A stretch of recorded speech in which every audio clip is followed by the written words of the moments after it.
it is good. This is why the fact that he came back home and settled in and doing it is something that we are absolutely proud of, and I want to give him an applause for doing that. Thank you. Thank you. Thank you for the kind introduction, my friend and brother, and for all of the work that you continue to do for the continent. You travel tirelessly all over the world to bring the best of us, because you understand that what the founding fathers had done after independence is now laid on our shoulders, is for this new generation of Africans, your generation, my generation, to change the status quo, to create an environment that our young people, my children, your children, the future of our continent, can be proud to be from here. Hence, this is why you came back home, way before me. And then this is why I followed steps and decided to leave Washington to come back to my home country. I clearly understood that agriculture is in the core of any economy in the world. And I started to come home a few years later, and I see that in what I eat in my own house, almost 90% of that is exported from overseas. I had a serious problem with that, because I understand also that there is no independence until we can feed our own selves. Whomever is giving you the food is controlling you and is controlling the narrative. Africa, we have 60% estate all over the world of the edible land in the world is here in the continent. We have sun. We have the youngest population in the world. If you come to countries in sub-Saharan Africa, just like Senegal, we have flat land. You can do agriculture anywhere. If you have control of the water, you can succeed. That's why when I came back, I didn't decide to live in Almadi or in Dakar, but I decided to buy land outside of the continent, of the country, of the capital here, Dakar, and move there with my amazing team, these young people that you see in the back, working with me every single day to play our part in what can change. Please stand and be recognized. Vous pouvez vous lever, s'il vous plaît. Ça, c'est les managers du ferme. Sur chaque département, ils sont là. Merci pour ce que vous faites pour le continent. Ils ont compris. Because the bana bana, as they call it here, the middleman, is coming to give them the price they want to give them and to go make the money on top of everything they worked for. Because of it, most of them are losing and leaving the farms and coming to Dakar looking for work. When I saw that, the first thing I did is created a distribution company in the farm. I went to Europe, I bought vans, trucks. I brought very intelligent young people and created it, so now we have full control of that. No more the bana bana anymore. We are our own bana banas. When we finish, we harvest like we did yesterday. I was there harvesting with them. We put it in our vans, and our distribution company, the young people in the farm, take it directly to the market. This changed the course of our farm. Then we're pushing forward, and many more young people are interested. Then I saw a lot of the young people in the diaspora wanted to get involved. They wanted to get involved into the funding side of it. Then we created what we call the Jeff Zone Farm Share. It's on our website if you go to it. In my surprise, young people from London, from the United States, from England, from everywhere, sending money to participate in there, because everybody has 10% guarantee in every harvest, 3 months to 4 months period. And now they're helping to create jobs, rural jobs in our communities.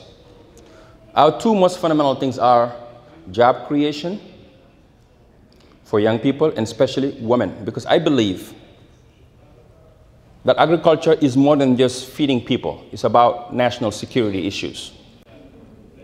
If we don't create jobs for these young people. They will be like those young people I met in Seta in Morocco. Last year we lost 1,500 young people taking the oceans and the Mediterranean Sea, try to go look for opportunities that doesn't exist anymore in Europe. Are we going to continue to watch that to happen? Are we going to just do policies and have conferences about it, but do nothing? We have to be on the ground to make sure that the narrative is changed. Hence, this is why many of those young people that I could have lost, the country could have lost, our continent could have lost, on the oceans or the waters, try to chase the dream in Italy that doesn't exist, or in France, are now in our farms working to participate in changing the course of history. Thank you. So, this is just not a business to us.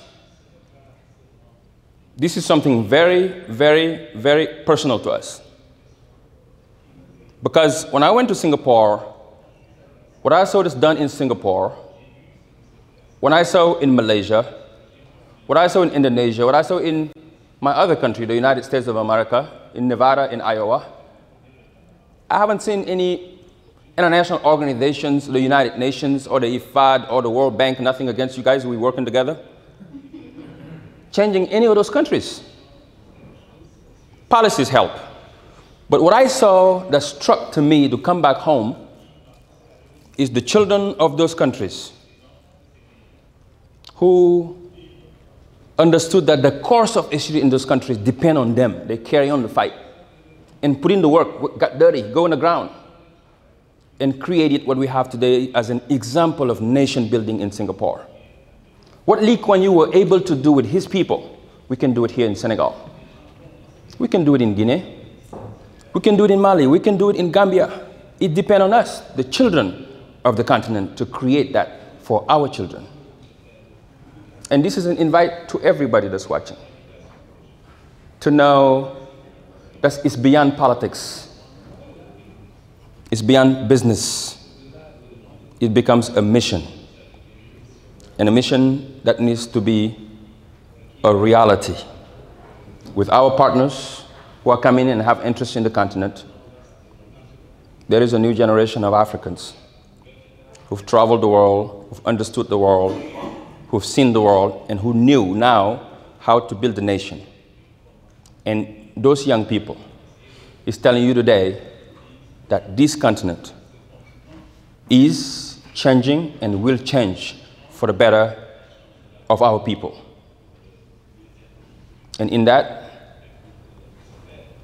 I will give you a few more minutes so you can have, I know that the time is up, your other folks talk, then I can take questions. But just to tell you before I close, when I saw many of the young people are interested in agriculture, we just launching next month, that I'm building in the farm, the Jefferson Agriculture and Leadership Institute.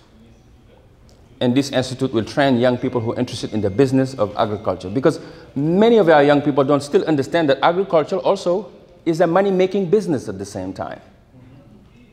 Because to many, agriculture is misery, you know? It's tied to poverty. It's tied to not to be successful. And I want to, with my team, to change that. I want them to see me from Washington, D.C. to the farms. And with this institute that we're launching next month, we'll train them to learn all kinds of businesses that you can have from agriculture, from marketing, from sales, and everything that's possible. Because I know it's together that we'll come to that end goal that we want, is to liberate economically and financially our continent and to feed ourselves. I cannot accept, and I cannot accept it until in my life, that Europe, which is cold half of the year, United States, cold 8 months out of the year, Canada the same thing, and I have 365 days out of the year sun in my continent, and I accept for them to feed me and feed my children. This should be a deficit for all of us. Thank you. Thank you for listening, and I'll be taking some questions from you. God bless you. Thank you. C'est le partenaire que je cherchais. Lui aussi, le partenaire qui cherche moi. Puisque au mois de juin passé, dans cette salle, Il y a eu donc les partenaires de US Development Foundation de Washington, qui est la fondation qui m'a employé de 2000 à 2005 avant que je n'aille à la Banque mondiale. Donc, je viens de négocier pour le compte de la DER, j'ai facilité ça, 20 millions de dollars de notre fondation de Washington. Bravo. Good job. Et je voulais lancer donc Global Distribution Agribusiness, mais je me disais que je suis vieux, je cherche de l'énergie. Maintenant, voilà la jeunesse qui va venir donc le faire avec moi. Je vous l'offre gratuitement et on va pouvoir. Vous allez avoir beaucoup d'argent. Merci. Thank you. Merci. Thank you.